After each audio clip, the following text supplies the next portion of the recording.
Hello, everybody. Welcome to Virtual Happy Hour. I'm Raina from Garden District Bookshop, and I'm super excited for you all to join me this evening because we are going to be joined by Jason Lady and Chuck Carson a little later. Jason is an middle grade book author, and he writes fantasy and sci-fi kind of books for kids, and they're hilarious. I have to tell you, I read Super Problems recently, and I laughed out loud multiple times. So as an adult, you can love them, but as a middle schooler, you will absolutely love them. And I'm going to just click the button here and invite Jason onto the screen with me. Hello, Jason. Hey, Raina, how are you? Very good. How are you this evening? I'm doing well. Thanks for having me. Yay, Dane. Well, thank you for joining me. This is going to be super exciting. I love Virtual Happy Hour because I get to just talk to so many different authors and book industry people from all over the country and all different types of books. And we really get to jump into sort of who you are and why you do what you do. So this is fun. So to start us off, though, it's Virtual Happy Hour. So I always like to start with what you're drinking. What you got? Sure. I actually have two drinks. So I actually have just some boring, plain old water inside my Marvel superhero cup here, just to keep my whistle wet. And then I also have a beer that I'm trying for the first time. This is called Dire. Let me get the label right. Dire Wolf beer. This is an imperial stout with coffee, chocolate, and molasses in it. So it's almost not a beer. It's almost a dessert in a bottle at that point. You read that off just before we got started, and I was like, yes. So it has like three things I definitely love in it.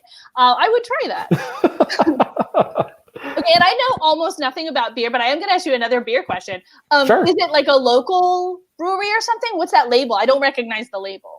So that's a really good question. I didn't look at who makes it. I mean, it's my first time trying it, and yeah, I just saw it on the grocery store's website when I was doing my last grocery order and said, hey, this looks really great. I'm going to give this a try. I mean, I'm home all the time during this pandemic. I have to entertain myself somehow. So trying new things is about as close as I can get. So much fun. Like, okay, this is just such a weird, I don't know. Is there a grocery nerd thing? Is that a thing? I don't know. Is that a different type of nerd or geek that I don't know anything about? Is that where you're like really in depth about all the grocery stores around you and you know who has what to a crazy degree? Is that what that is? Okay, I want to say no. Well, here's what I'm going to make it up now. I don't know what it is, but we're going to make it up together. Because I love to go into grocery stores and pick things I've just never tried before. And sometimes I do it with snacks, drinks, like you're talking about, like just let's have a mini adventure. And it's totally, I consider it like acceptable spending because it's food no matter what. Right. You have to eat, right? To survive, you know? Exactly. So I go, oh, I've never tried this kind of noodle. I've never tried this kind of candy bar. I've never tried that kind of beer. I don't know. It says chocolate and molasses. How could this go wrong? And it just, I mean, like, I think that's less grocery store nerd, and that's a little more just being adventurous, you know, is what that is. You know, instead of going and buying the same 10 things every week, and that's all you ever eat and drink, you know, you're trying new things. Nothing wrong with that. Love it. Thank you very much for your, see, Rebecca is grocery store nerd. Yes. Okay. See, we're just going to start a thing. We're just going to call it that. Hey, it's Chuck. Hey, Chuck, do you have the link to join us inside the event? Do you need the link? I forwarded it to you, Chuck. It should be in your email. I can email it to you again, I think. Let's see. I can do that. Yes, I have the link again. Anyway, I will get it to you again, Chuck. Gotta love this day and age with the Zoom and the FaceTime and the Skype and all of that. Yeah. So I'll get you started on a book question while I email this thing. Sure. Multitasking. So right? you write these books. So Super Problems is the only one I have. And it's technically the second book in the series, but it's a prequel. Is this, how do you It is a prequel. Decide it's a prequel to the first book, Monster Problems. I'm sorry, how did I decide? Like what order to do that? Which one's first and which one's second if the first one is first and the second one is before that one? So it's the kind of thing, and I actually am writing a third one too. It's the kind of thing where you can actually read either one first. It doesn't really matter. This one came out in the real world first. This one came out second. This one takes place before this one, but you could really read them in any order you want. Now, what kind of led me to do that was when I wrote Monster Problems, I didn't really have a firm idea for a second book in mind. But there's a character in it who her name is Blue Hood, and she alludes to some things that happened in the past. And so I said, okay, I'm kind of laying the groundwork there if I do want to do a second book, even though I didn't really know what it was going to be yet. And so that bore fruit later when I wrote the second book, and I was able to tell Blue Hood's story in Super Problems. Love it. So there's stuff there. If you read them in whichever order, there's stuff there that's in both, and you can have fun kind of seeing what's in common and what carries over between them. And the third book is going to be the so it'll be prequel first, second. The third one will be the second book. It's a little complicated. Yeah, it's a third book. It's just in the same world. Yeah, in the same world, right? There we go. With the magic pen, everything you draw with it becomes real, and Blue Hood is in that one too. And so is the art teacher, Mr. Octagon, who's kind of a mentor to the kids who get the magic pen. So Mr. Octagon and Blue Hood are the common threads. They show up in all three of these books as kind of supporting characters. And what made you want to write for kids versus adults, I guess? Yeah, that's a good question. I did start out trying to write for adults. I was trying to write science fiction stories for adults, and they just weren't working for whatever reason. I spent a lot of time, lots of pages, many, many hours typing, and it just wasn't going anywhere. I finished a couple manuscripts that were pretty massive, ended up having to put them down. And I was kind of at a crossroads, and my wife actually suggested to me. She's a great advisor / editor for me. Mm-hmm. And she said, you know what? She's like, you're kind of a kid at heart, Jason. You kind of have a child's heart. It's like, why don't you try to write for kids, and specifically middle grade kids, because I get along really well with middle grade kids. I guess we have the same sense of humor and sensibilities and so forth. So that's what kind of led me to try it. And you know what? It is kind of my niche, when it worked, when things were flowing, and here I am today. Clearly there was something to it. Well, it's working for you, for sure. Yeah. What I really enjoyed about Super Problems is that you do a great job with the real life that middle schoolers are in, mixed mm-hmm. with this fantasy that kind of leads to adventure and sort of helping you get through their day-to-day and the things they have to deal with. So you did an excellent job. Oh, thank you. Yeah, I really feel like that kids are going to pick up on the fact if it isn't authentic, if it isn't really capturing their voice and what it's like to be a kid very well, they're going to pick up on that. Oh, this is just some old adult who's just pretending, to understand me. And I can kind of think back, and I can think of some significant things from those, middle school days that really were impactful. And those are the things that I think back to and try to incorporate into my stories.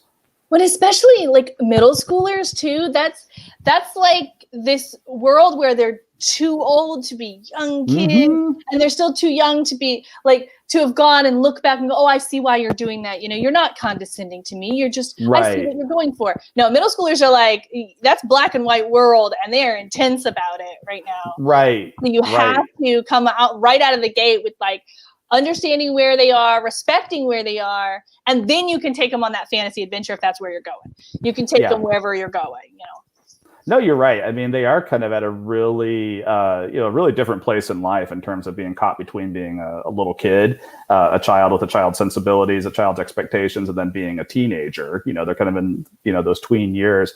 And for me, I really like writing for that age group because of that, actually, because they still enjoy the silliness and the zaniness and the kind of goofy humor I put into my stories. They're not too old and mature to be like, oh, that's beneath me. I can't laugh at silly stuff anymore.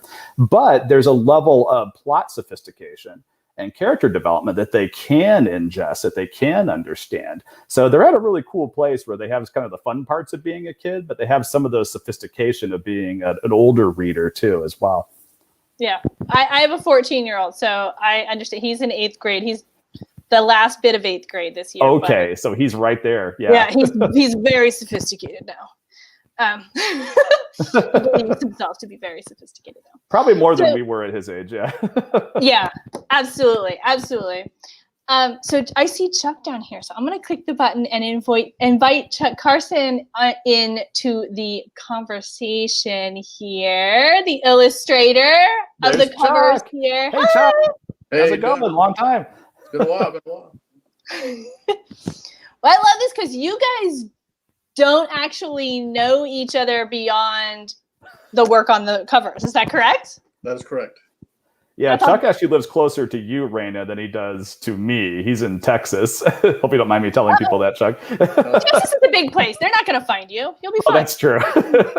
Needle in a haystack kind of situation. Right? Yeah, exactly. They're going to take that one picture that you sent, and I put it on the promo graphics. They'll be like, where is he?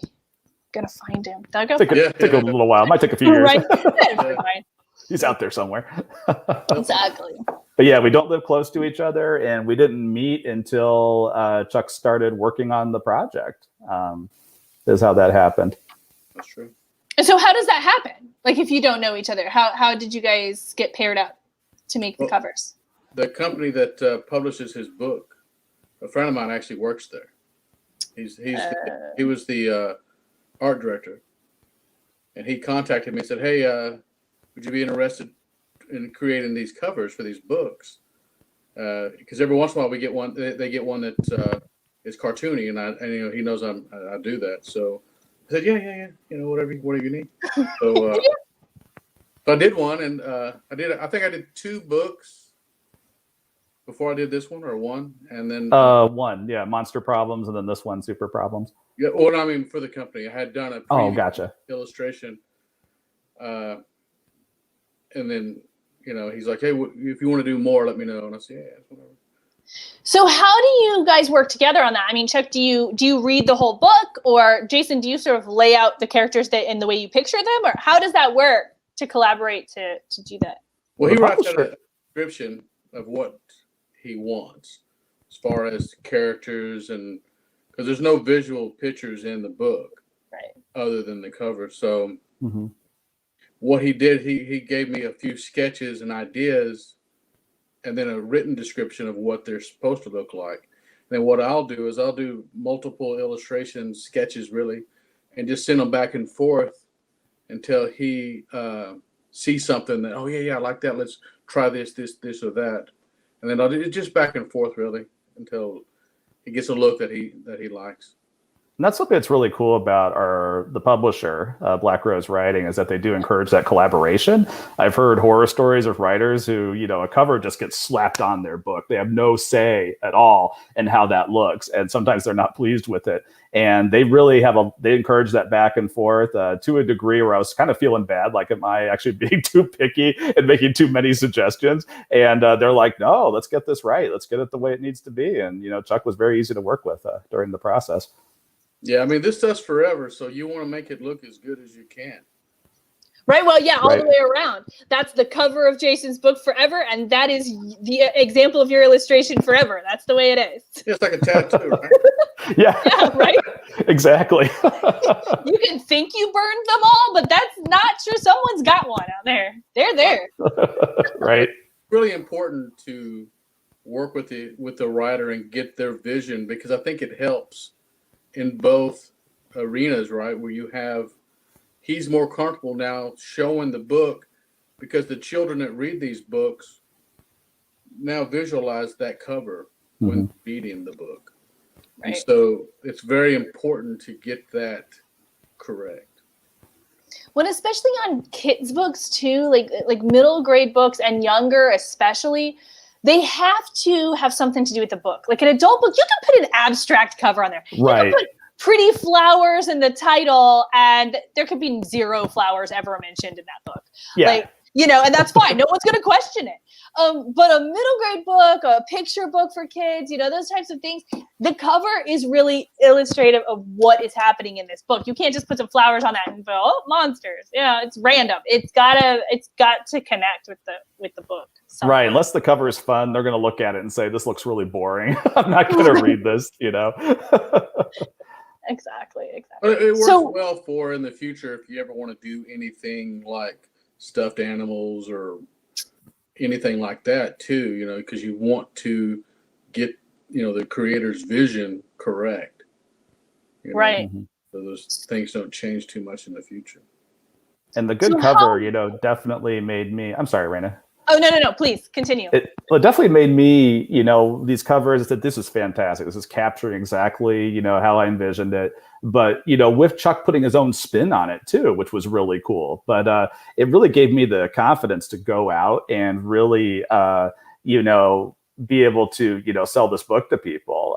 Before the pandemic came, I was able to go to book signings at bookstores. And I remember one in particular, Barnes and Noble, they make like a big poster, Jason Lady's here today signing his book with the cover. And like kids were just being drawn into it, like, oh, Mom, let's go look at that, And I was just like, yeah, this is a great cover. Look at it's bringing them in, It was very exciting. It's working. Yeah. Exactly. Just as we planned.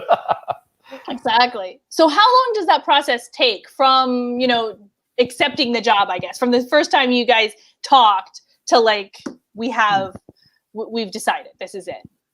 The back and forth. About a month, 6 weeks, something like that. Yeah, it's very short. You usually within a couple of weeks you have it done. And then you go in, with the final inks and colors and things like that. And then what you do is you illustrate it.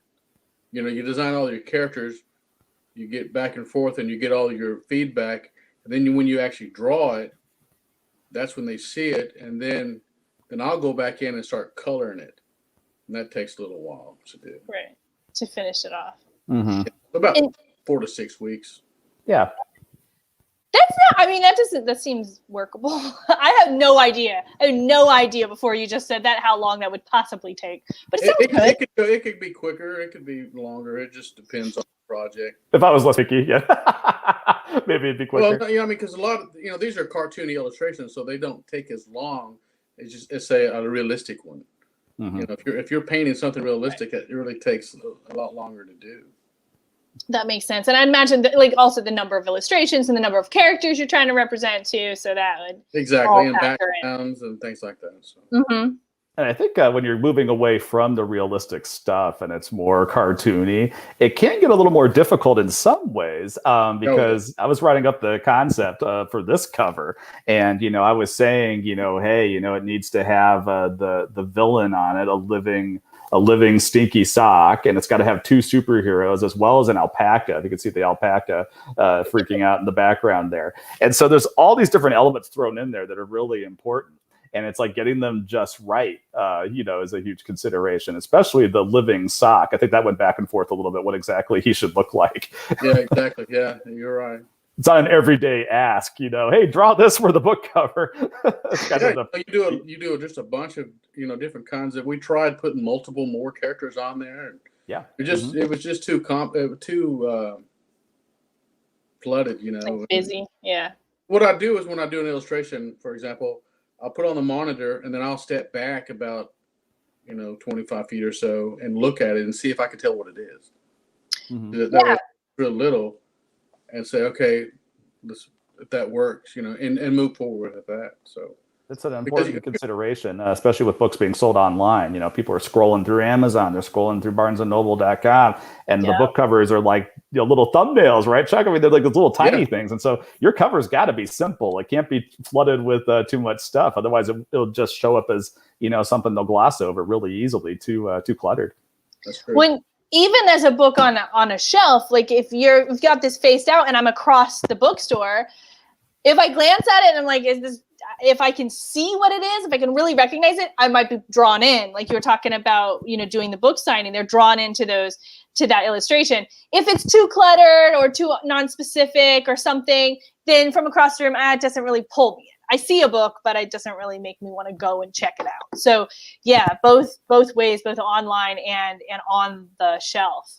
Mm-hmm. That's definitely yeah. It's all about both are important. Composition. Yeah, definitely. And, in the title, the title of the book has to be clear. Mm-hmm. Yes. Oh my gosh, there are so many books. You can't read.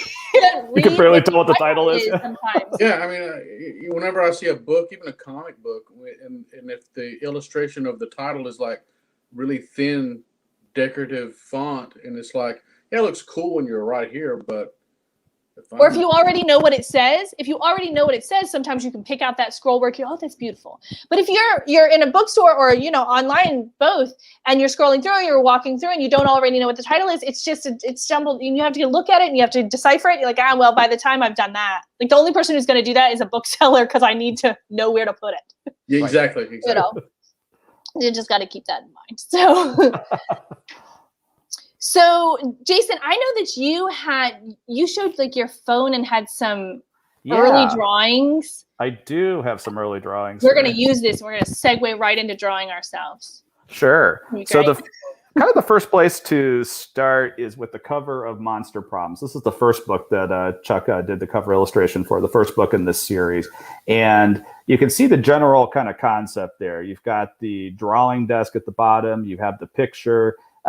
So in these books, a boy gets a magic pen. Everything he draws with it becomes real. Before he realizes that, he draws something that gets him into trouble, and he has to figure out how to get out of it. And so you can see the monster literally rising out of the page after he's drawn it. The magic pen itself is there, kind of glowing gold, and you can see the kid himself, Brad, in this story, he is over here freaking out to what he's seeing. So love that composition and that general concept, and wanted to bring that into the next book, Super Problems. So you can see that it's very similar. And you put these two books side by side, you can easily tell these are from a series because those covers are so similar. So, I sent Chuck, Chuck, you mentioned those sketches I sent you. Let me pull one up here and get this. So if you can see that, which way do I go here? There we go. Yeah. So I sent him some general sketches. I knew I wanted two superheroes on there. I wanted to have Blue Hood, who's the narrator of this story. I wanted to have the artist of the story who gets the magic pen. That is Scott, also known as the Zapster, is his superhero identity that he gains. And then also Bruce the alpaca, just to have an idea of what an alpaca looks like. And I sent those to Chuck initially, and I said, no need to copy these exactly. This is just kind of in general what I have in mind.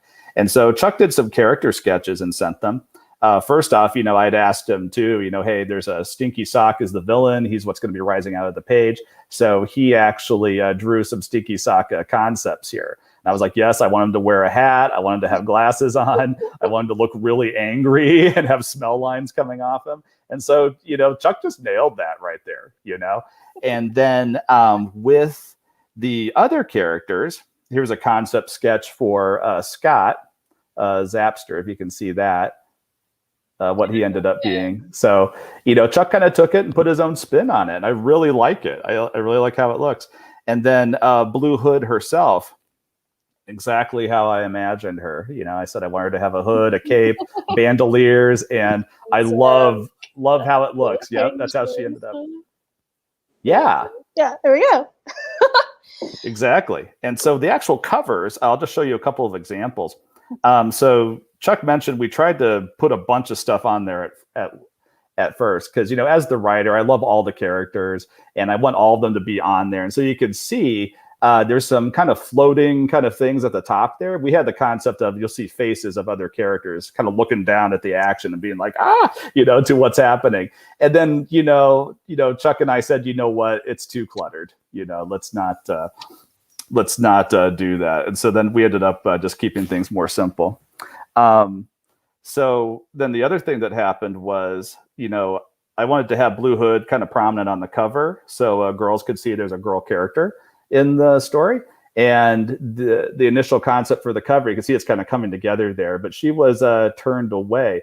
Now, I will take a side note here. I love how, despite it being a vertical up and down space, Chuck, you fit all those characters in there. And you did that with perspective, with the depth of field that you have going there. Absolutely. How she's closer to the camera, so to speak, than the other. So, but she's turned away. And so I said, hey, is there a way we could see her face? And, Chuck said, absolutely. And, he came up with this concept where she's kind of looking over to the side, but you can actually see her full front, right there. It's no mystery who she is and which character she is at that point. And then, so there's also this cover. This is kind of like the next to last. And you can see kind of what's different there. The background, right, is yellow versus green.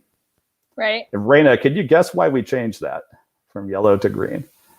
Chuck, you might remember that yellow. too. Like, no, I don't. I don't know. I don't actually know. we decided that the yellow with the flies flying around, the Oh, stinky it sock doesn't and the sound smell good. line. That's bad. Never mind. Yeah, I yeah. get it. You know what? The book is funny, but it's not gross out humor funny. Right. And that kind of said gross out humor to me. And so we changed the background to be green to what it is now. See, I needed my teenage son to go, "Oh, mom." I needed that. And see, that's what you did. You went, "Oh, but if you think about it," and I go, "Oh crap, I just didn't think about it like a middle schooler." See? Yeah, exactly. You got to kind of put yourself into their shoes and how they would view it, And I'm like, oh, that's not the kind of book it is. I don't want to disappoint them. If they are looking for that, if they are going for that, So, I don't know what you're getting into. Yeah, exactly. Well, I have to say, your initial sketch drawings that you sent in were pretty great. I can't. Right. I draw stick figures poorly. It is a joke in my family. I'm very excited to try to learn to draw whatever it is, Chuck, that you're going to try and teach us here. Sure. Okay, so everybody at home, are we ready? Are we ready to get started doing that? Yes, I have. Okay. So grab a piece of paper and a pen or a pencil or whatever you have laying around. We are going to draw together, and I will show you mine, and Jason and Chuck will show you theirs. And if you can comment a picture, do it. I would love to see it. And if you cannot, I am going to type my email address into the chat right now, and I would love it if you draw with us at home. If you email them to me, I will put them up, if you give me permission, on our social media over this evening, tomorrow, sometime soon. I'll send them to Chuck and Jason so they can see them and be in on the fun too. That'd be very cool. All right. I'm ready. All right. Well, we're going to draw a very simple character, like a little superhero. Okay. First, you start off with I don't know if you can see this, a circle, right? This is going to be part of the face, the head. And then I'm winning so far. Good job, Raina. then you just put a little box underneath it, right?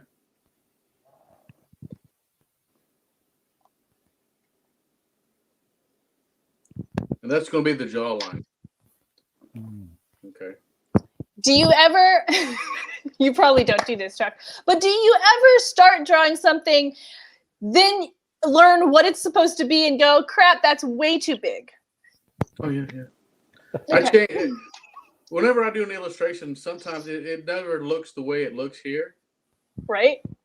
Even, I practice. I thought, Right. So you put another little box underneath that one. Little cylinder. That's going to be the neck.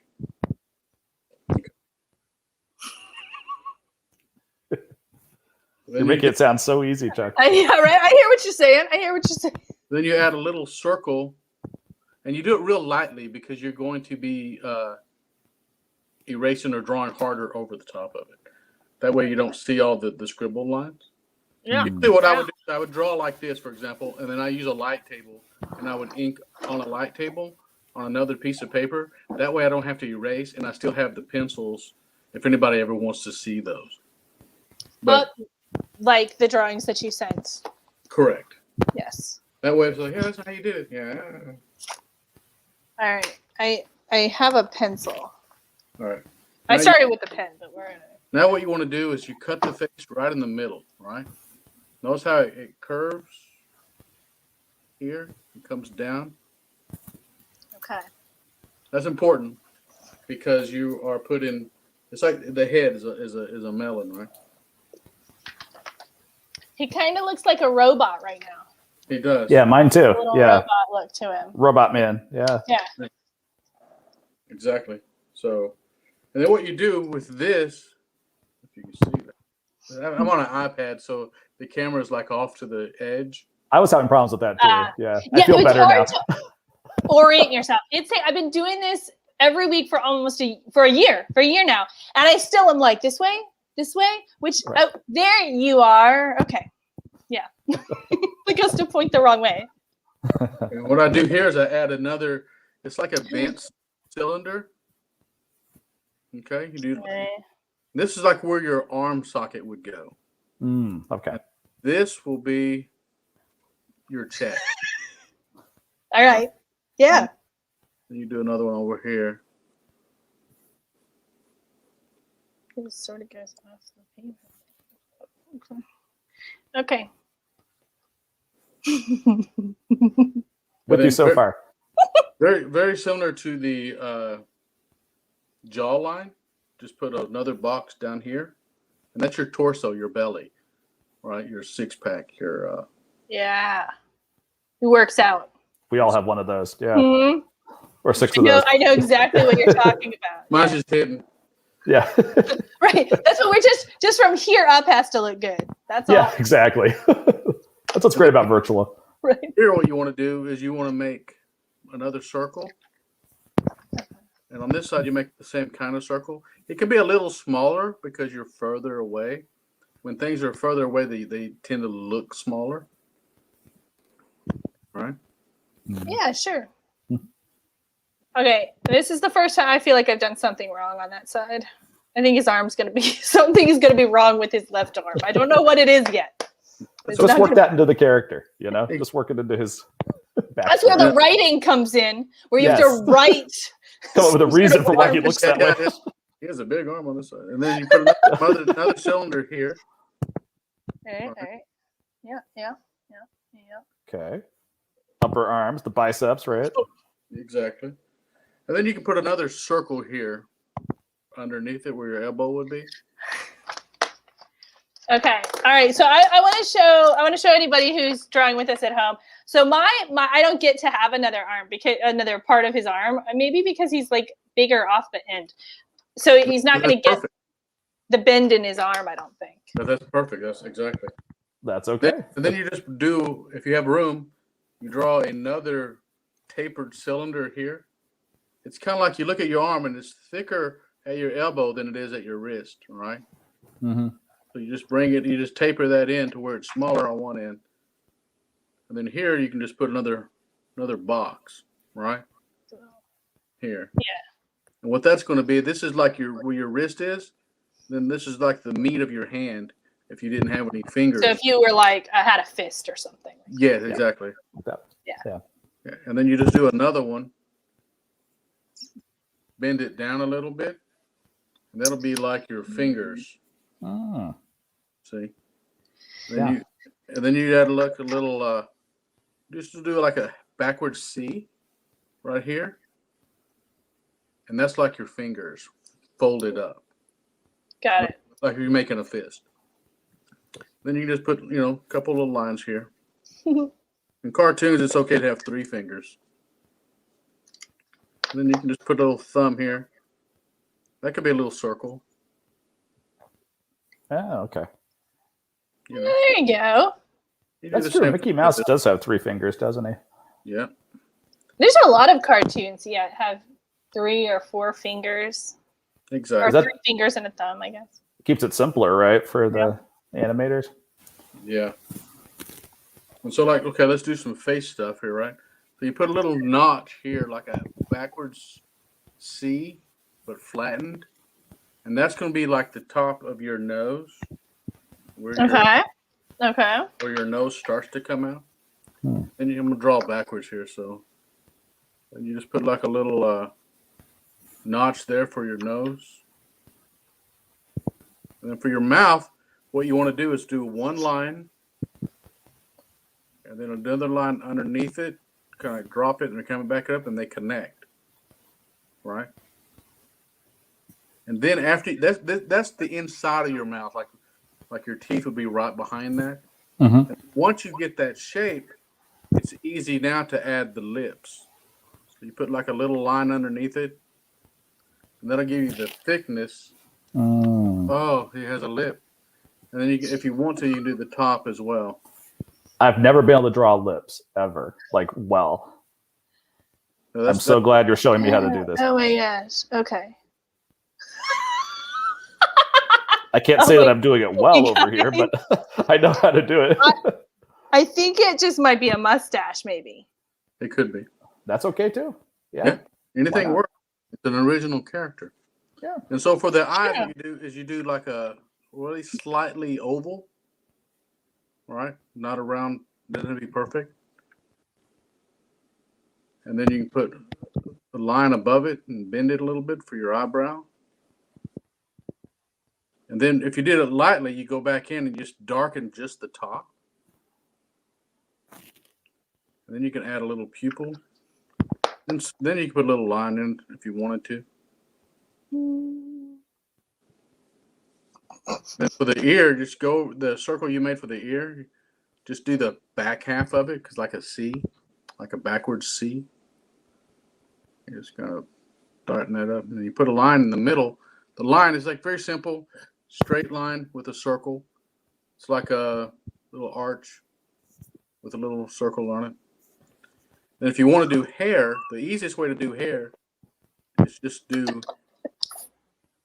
a series of circles.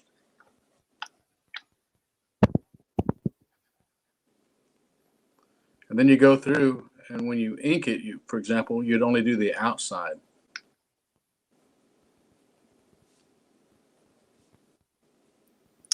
Okay.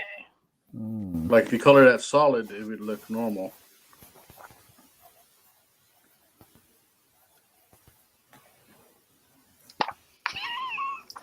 Okay. Is your own drawing cracking you up? It is. It absolutely is. Yeah, no, I'm good. I'm going to show you. I feel like, okay, it's not wrong. There are no wrong drawings. No, not at all. Not in cartoon drawings, right? That's the beauty of cartoon drawings. There's no wrong drawing. I feel like his face is where he went a little bit off. Like his ear is definitely a little bit large for the rest of his face. Well, what you need to do is you look at the line that you put. Okay. Right? Yeah. Okay. And you need to put this eye on the far side will be closer to that line, like you have, and then you have the other one far away, which is normal. But what you need to do is have less. Your distance between the line to this corner needs to be less than on this side. You should have less face on the right than on the left because it's perspective, right? Because you're turned. It's that 3/4 turn, yeah. Exactly. Not a big deal, but. Gotcha. I think mine looks like a scary clown. Let's see if I can hold that up. So I started out in pen in the middle there, and that didn't really work out. I was like, I better need to be able to erase this. So I moved it over, started again, and yeah, he looks like scary, I don't know, the Joker or something. Let me do one real quick that it would be kind of finished looking. It's gonna finish. Okay, but what I do love about this, but I do feel like I've learned. And this is the difference between people who really can do this and draw and the people like me who can follow along. But like you could leave me to my own devices and I try and recreate this tomorrow and it would not even look like as good as what I have this evening. Is like you can see how all these shapes are going to come together and I don't see them at all until you keep telling me the shapes to make and I'm like, oh, look at that.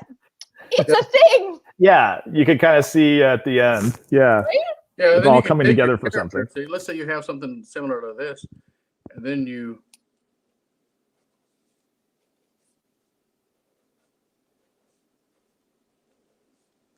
have your hero. Got a mask on. Yep. Yeah. And add a mustache,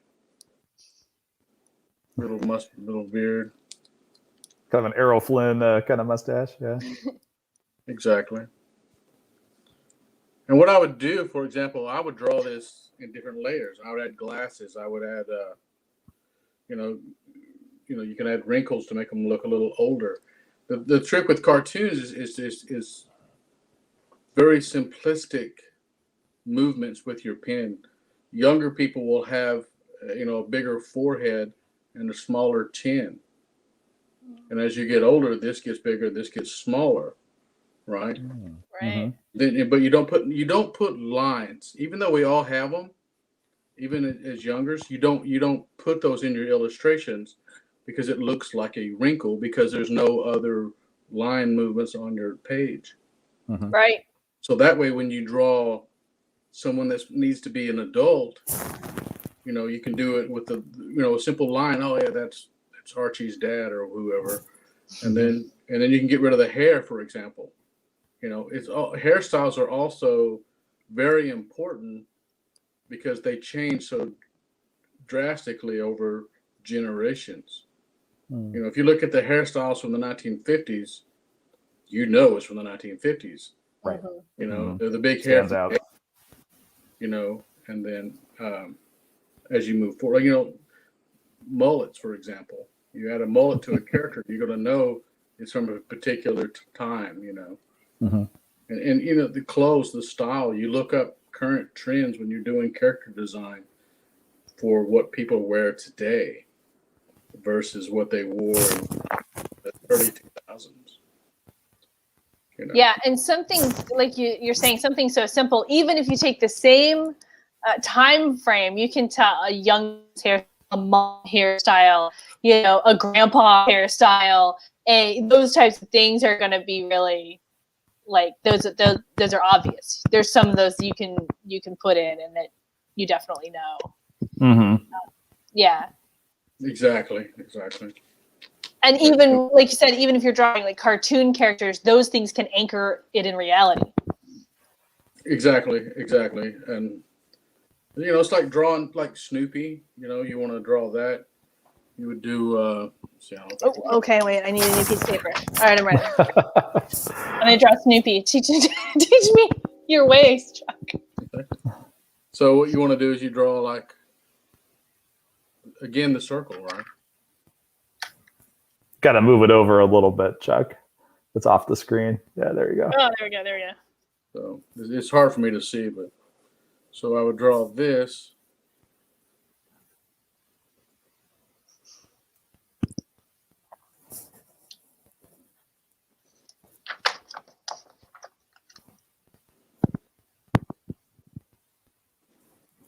So is his nose just kind of like a peanut shaped thing? Or?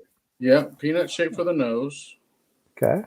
Circle for the head, and then a little oval for the ear. Then you just scribble darkness inside the ear. You don't try to fill it up too much. You just kind of like, okay, it's black. Then you do another oval for the nose, and you just darken the bottom half of that, right?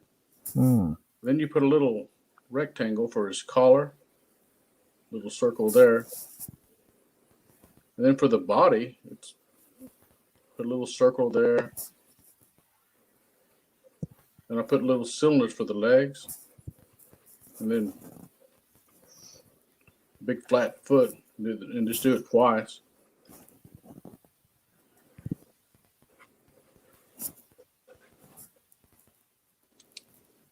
It's not perfect here, obviously, but. Okay, here's what I think about my Snoopy. Doesn't really look like Snoopy, but Oh, I didn't give mine a tail. Oh yeah. A Snoopy type thing. Yeah. It could be a dog. It could be a different kind of animal, right? Could be a kangaroo. Yeah. I think it's a dog. Here's mine. He's up there. Just don't just look at his head. Okay, he could be a dog. Oh, yours is good, Raina. It's good. What you do is once you draw it, you put a piece of paper over the top of it, right? That way you're on a hard surface on your table, whatever, and then you can just practice drawing the shapes. Oh, I never thought about doing that. And then as you do that, it's going to help you, define your character more. And then you just it's like when I draw digitally, I do like 3 or 4 different layers. I'll just turn it opacity down on one and draw it again. Turn it down, draw it again. And I'll do it, and then I'll ink it once after I ink it, and then I'll turn that down and ink it again. But I'll take my time and go slow because I have special brushes that I use for particular, looks. Like you want to look like a quill, so you just draw slow. So once you have the design done, it's already drawn for me. Like I'll have it completely finished. then I can just zoom in digitally and just take my time and just kind of do my thick and thins. Thick and thins is like it's going to be a thinner line weight in certain areas. Like when you do the nose, for example, here, this area here would be a thin line. And as it comes across here, you thicken it up, right? And then you thin it out again here. And what that does is when it's inked, and you do that to the whole character, where the round has to be thicker, thinner. Then you can do little rough ones for hair. Anytime it's rounded like that, you just add just more thickness to it. Not too much, but enough to where when you look at it, it's like, oh, okay. And then as you do that, if you look at old Peanuts, Charles Schulz stuff, and that's how I learned how to draw from reading those books when I was a kid. Cool. We didn't have internet; we just had the library, and so I would go home and I would look at these and I would draw, and I would try to figure out how he did it. And I didn't have the equipment he had. I had a ballpoint pen, right, and number 2 pencil, yeah, a number 2 pencil that was really hard lead that you would draw, but you couldn't see it. It was so hard. And so I mainly drew as a child with a pen. Wow. If I messed up, I just incorporated it into my illustration. Wow. And It forced you to be creative. Yeah. yeah. It teaches you how to mentally, you can't make any mistakes. And if you do make a mishap, you just have to incorporate it into the illustration somehow. Right. Think on your feet. How is this gonna, how are you gonna work with this? Yeah.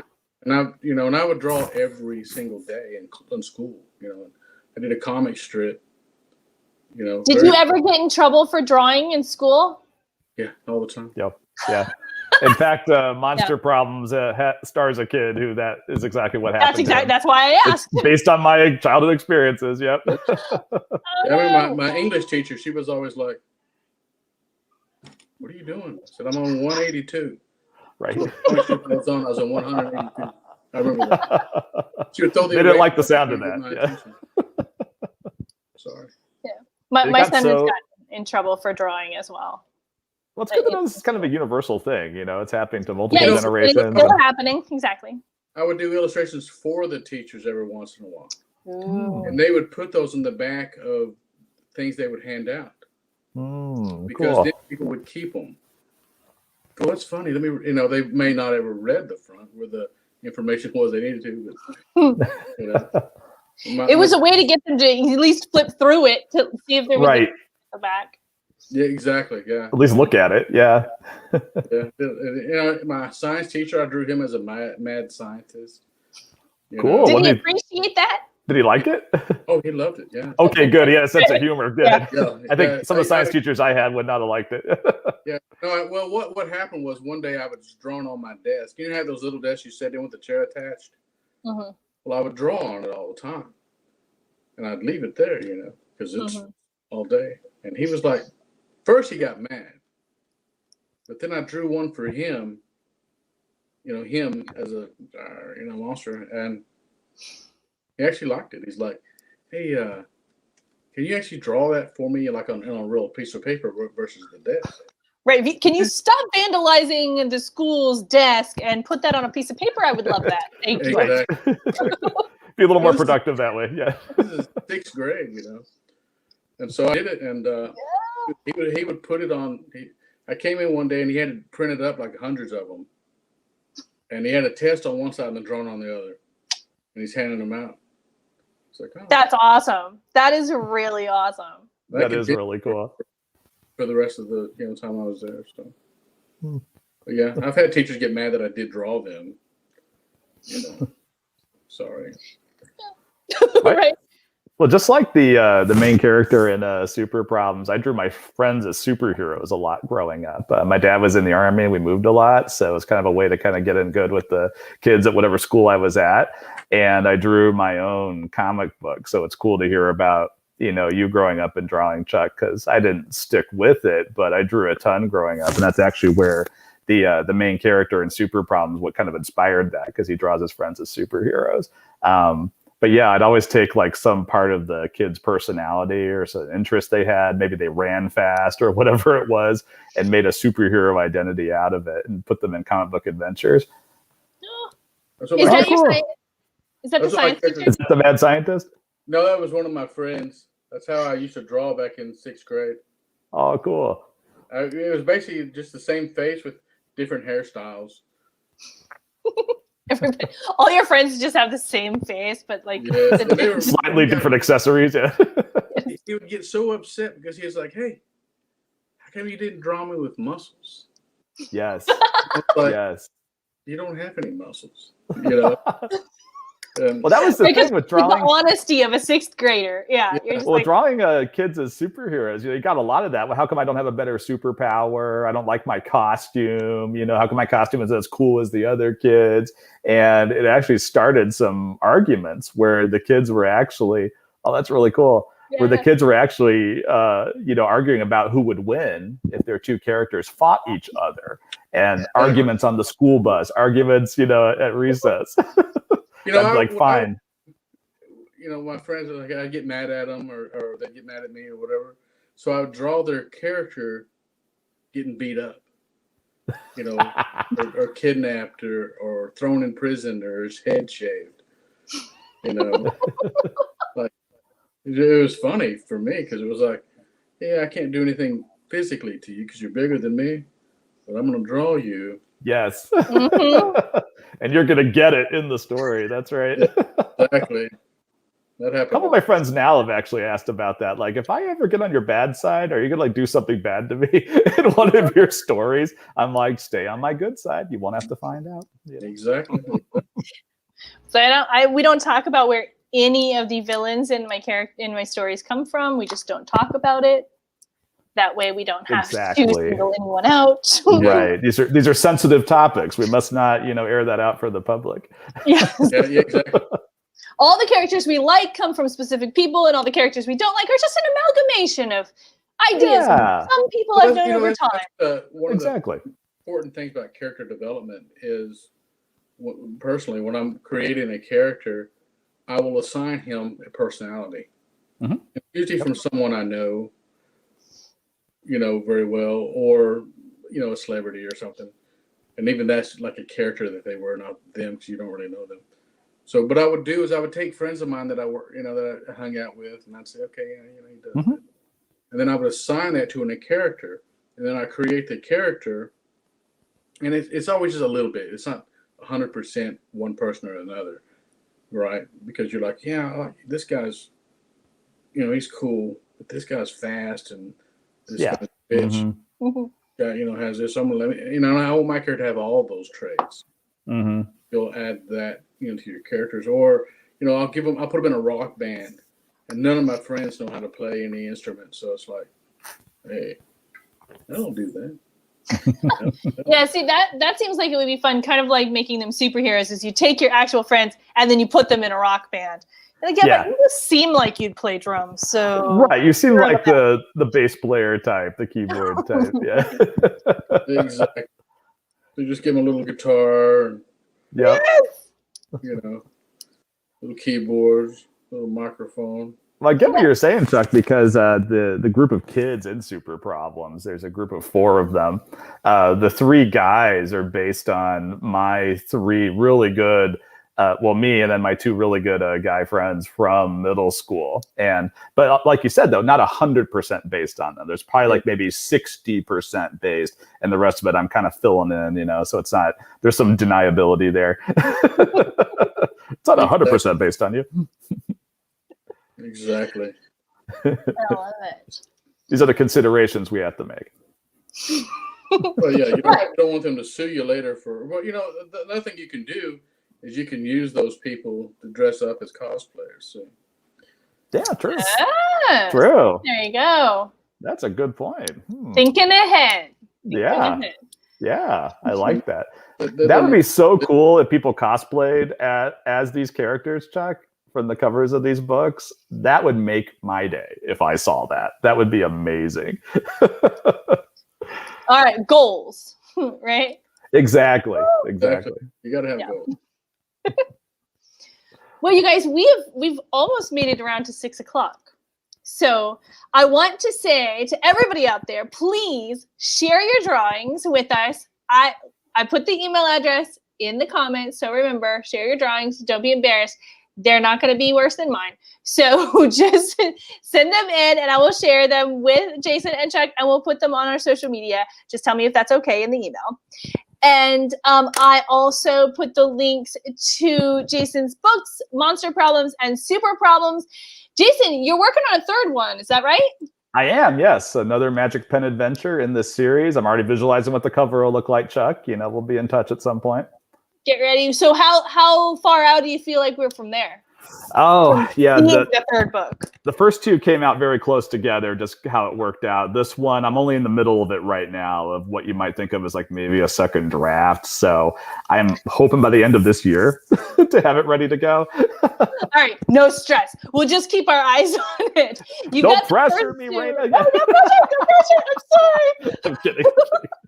But we have the first two, and like Jason said earlier, you can read them in order or out of order. It makes no difference. And I personally would say, from the book selling point of view, all those we say that these are middle school books. If your kid or grandkid or something is a really good reader, content-wise, there's nothing in these books that a younger kid couldn't handle. It's if you open the book and you think they can read the words, they can read this book. And some younger kids, I've heard parents say that they've read it to them a little bit at a time. Like if they're young enough where they're still being read to, you could read them like a few pages at a time. And, that also works. And you're right. I mean, there's stuff in there to appeal to a little kid too. Absolutely. And I used to read to my son. Actually, we read together for bedtime up until he was about 13. Like he just tapered off of wanting me to do that like in the last year. And you could absolutely sit down and read this to a 9, 10, 11, 12-year-old. Sit for bedtime and read that. These would be a great series to do that with. Absolutely. No, I'm glad you addressed that because someone in the comments asked about that. Yes, Linda asked about that earlier, so I just wanted to work it in there at the end. We saw your question, Linda. We did see it. Yep.